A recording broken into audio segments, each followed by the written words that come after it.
Vous écoutez le Petit Pas Podcast, Une création de l'AQCPE. animé par l'équipe Saine Alimentation. Bonne écoute! Salut Véronique!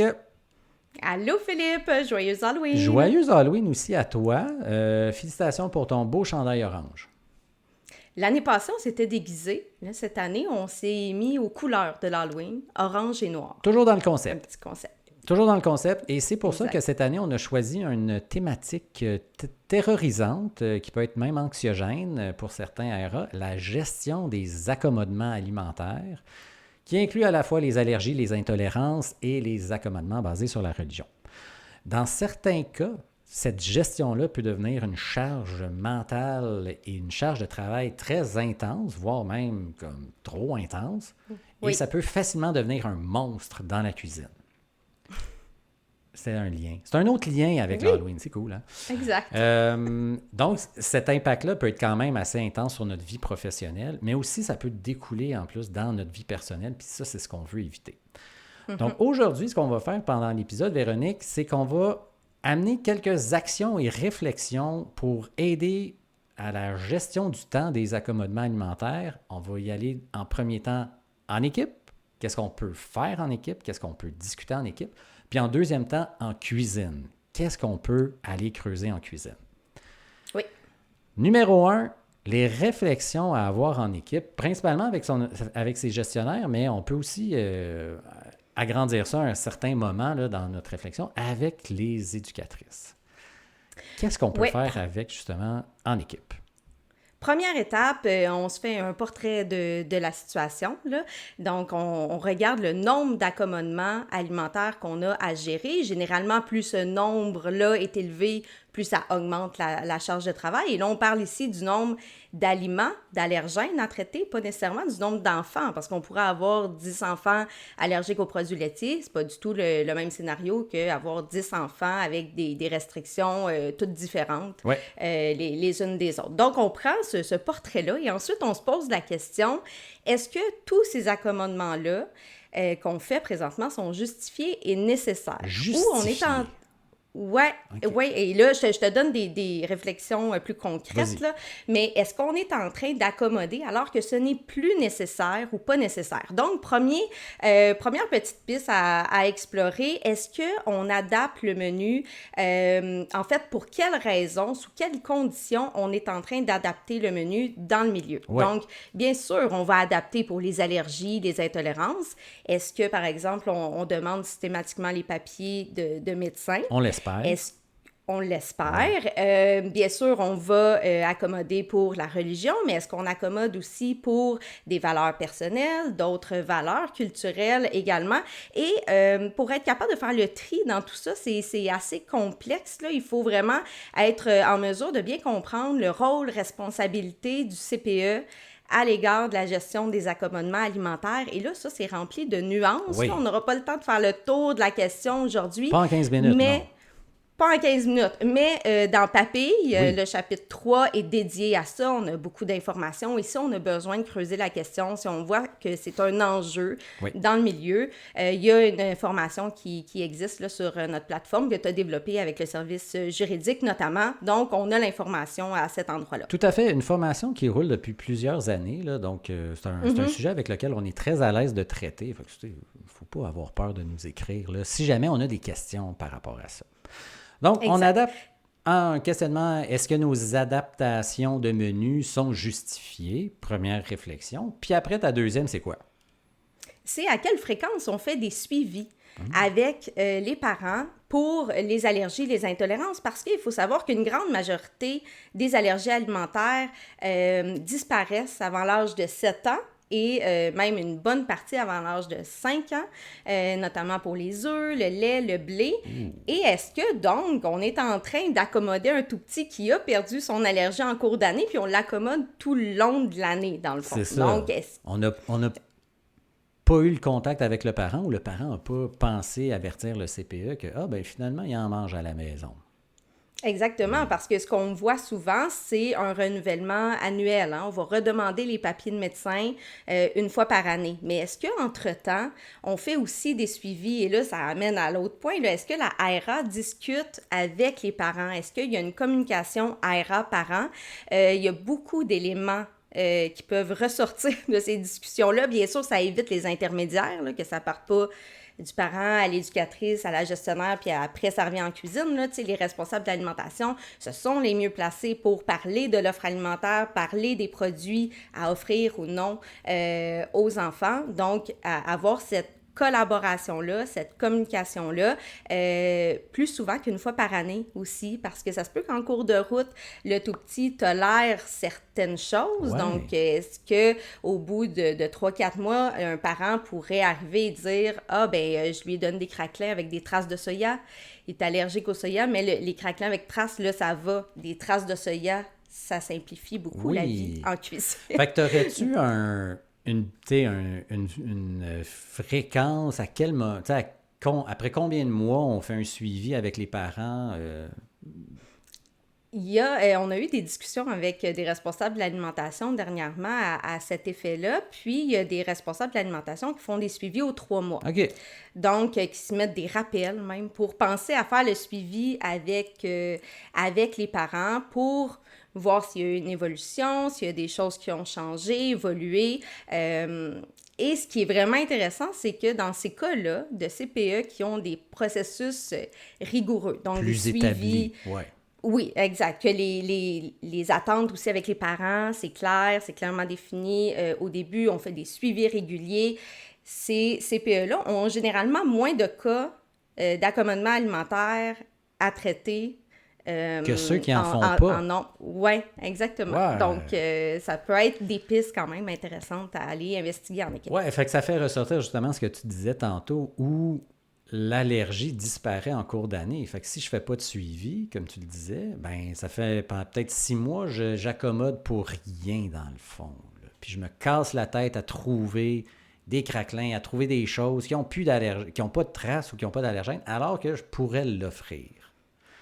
Exactement. Puis ça permet aussi, cette communication-là, de sensibiliser les parents au travail, en cuisine, puis à quel point ça peut être assez laborieux là, d'accommoder plusieurs enfants. Et puis, donc, des fois, les suivis, ça devient plus facile aussi quand ils sont sensibilisés au travail en cuisine. Excellent, excellent. Tout ça, ces discussions-là avec le parent, il faut avoir un certain temps de planification là, par rapport à ça.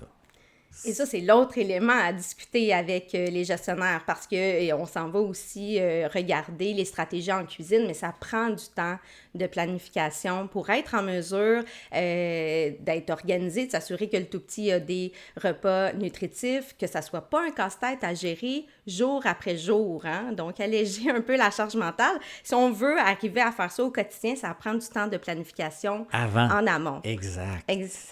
Donc, c'est à discuter avec les gestionnaires si la responsable de l'alimentation sent qu'elle a besoin d'avoir davantage de temps de planification.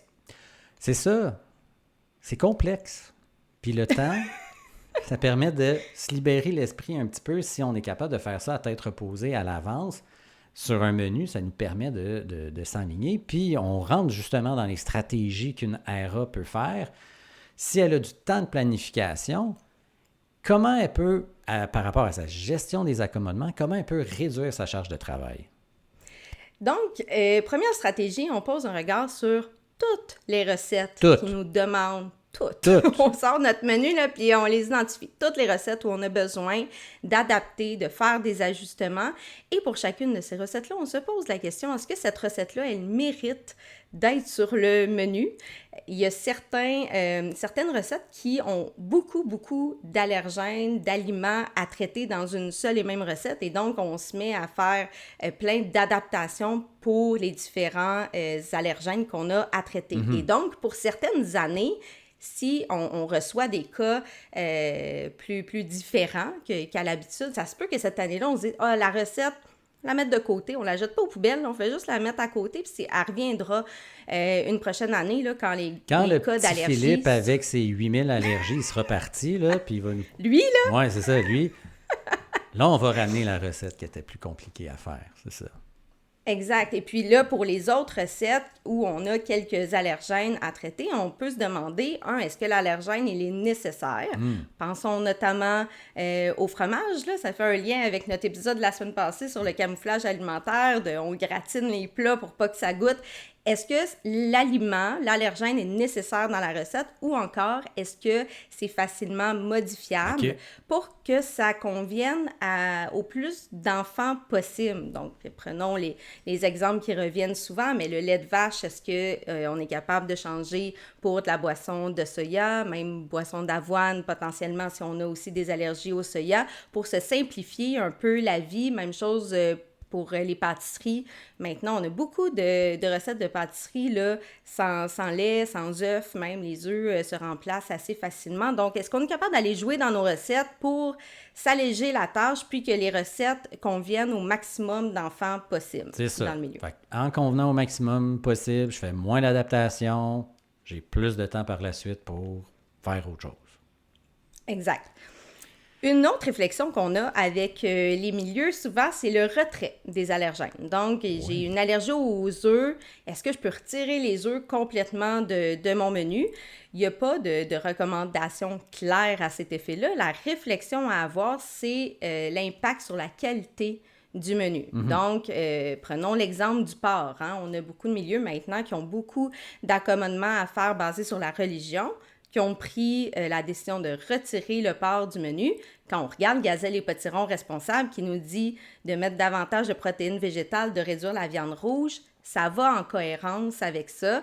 Ça ne serait pas la même réflexion de si on se dit j'ai une allergie au soya, je vais retirer le tofu de mon menu. Donc, première réflexion à cet égard-là. Et ensuite, est-ce que le retrait de cet allergène-là est nécessaire pour tous les groupes et pour combien de temps? On a vu des fois des CPE qui avaient exclu certains aliments de leur menu.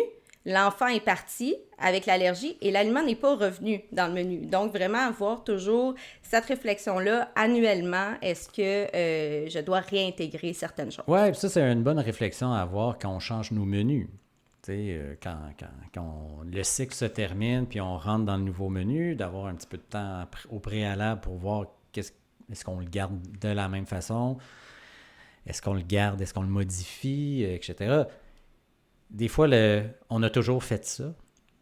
C'est souvent peut-être une bonne réflexion à avoir de dire « Hey, ça serait peut-être le temps qu'on se mette à jour sur est-ce que ça vaut toujours la peine qu'on fasse toujours la même chose qu'on faisait avant? » Fait que c'est ça. Puis je veux juste revenir un peu sur ce que tu disais aussi par rapport à la viande rouge. Tu sais, il y a des CPE qui vont dire « OK, nous, on met une viande rouge par semaine, une viande rouge aux 2 semaines, puis on va alterner porc, bœuf. Parce qu'on pense que c'est important que nos enfants soient exposés au porc, soient exposés au bœuf. Puis c'est bien correct. T'sais. Puis on va adapter ceux qui ne mangent pas de porc, on va leur offrir autre chose, ils vont avoir des protéines végétales, mais on expose quand même notre clientèle. Puis le porc, c'est quand même une protéine animale québécoise de qualité, il faut le dire. Donc, ça aussi, ça fait partie de l'équation, d'un élément de notre équation, à savoir est-ce qu'on le retire au complet ou non. Puis ça, c'est des éléments très organisationnels. C'est pas sur les épaules uniquement d'une responsable de l'alimentation. Ça part de notre politique alimentaire, ça part de réflexion d'équipe. Fait que ça, c'est important de le préciser. Donc là, tu as parlé de poser un regard sur nos recettes, de regarder qu'est-ce qui demande des ajustements, c'est-tu nécessaire, c'est pas nécessaire, on fait le tri de tout ça, on simplifie ça. Fait que là, on a fait nos recettes. Deuxième étape, on fait quoi? On les place stratégiquement, oui dis-je bien, sur le menu. Si mes recettes me demandent plus de préparation, d'adaptation, que j'ai à produire aussi un repas à côté pour les enfants allergiques ou avec restriction, on les place à des journées où on est un petit peu moins chargé. Donc, pensez à nos journées de livraison, pensez aux collations qu'on a à produire aussi ces journées-là, si ces recettes-là nous demandent plus de charge de travail. Donc, jouer un petit peu à Tetris dans notre menu. Puis c'est sûr que dans le meilleur des mondes, ça se fait facilement. Mais ça se peut que même si on planifie ça, même si on essaie de les placer stratégiquement, il y aura toujours des ajustements à faire parce que c'est de même cette année. C'est bon. Fait qu'on a placé nos Exactement. recettes stratégiquement sur notre menu, puis là, fait que notre menu, il est fait, il est correct. Qu'est-ce qu'on fait d'autre? Qu'est-ce qu'on peut faire d'autre? Et là, on prévoit les accommodements à l'avance. On parlait de temps de planification, donc prendre le temps de l'écrire sur nos recettes. Qu'est-ce qu'on va servir aux enfants qui ne peuvent pas manger cette recette-là aujourd'hui? Et à quel moment aussi on produit ces recettes-là. Donc, dans le cas, par exemple, où j'aurais une recette sans allergène qui convient à beaucoup d'enfants, est-ce que je prends le temps d'en produire plus, de congeler des portions, de les identifier comme il faut aussi dans mon congélateur? Là, on rappelle, on ne met pas des post-it dans un congélateur qui partent dans tous les Non, sens. ça colle pas. Donc, Ça colle pas un post-it dans le bien congélateur. identifier, écrire les allergènes, les ingrédients, écrire même, des fois, on a vu le nom directement des enfants à qui ça peut être servi. Oui. Donc, vraiment, le penser, le réfléchir en avance, là, c'est vraiment la clé. Puis même, moi, j'ai déjà vu un responsable d'alimentation qui faisait ça. On planifiait les substitutions, puis on arrivait à un moment où on était, ben là, j'ai pas d'option. Je peux pas regarder ce que j'ai fait de recettes qui sont sur mon menu. Je suis pas capable d'aller la remplacer parce que, ben, pour des raisons là, de répétition, redondance, etc. Fait qu'il y avait comme une recette externe qui apparaît pas sur le menu nulle part. Puis là, je me souviens plus, je pense que c'est des boulettes de lentilles, là, très passe-partout, qui faisaient, qui congelaient, puis qui devenaient comme une espèce de porte de sortie ou soupape de secours. Deux bonnes options. Tu as une porte de sortie avec une soupape de secours, t'es pas mal dans... Tu t'en sors, Tu t'en là. sors tout le temps. Fait que toi, ta soupape de secours qui est ta boulette de lentilles, qui est congelée, qui est facile à venir ajouter à un repas avec lequel tu as peut-être plus de difficultés à faire des ajustements pour X raisons, là. Fait que c'était comme une recette autre qui était préparée à l'avance, congelée, puis qui se réchauffait facilement, puis qui devenait comme une super bonne stratégie de secours. Fait que je trouvais ça vraiment cool comment il l'avait imaginé.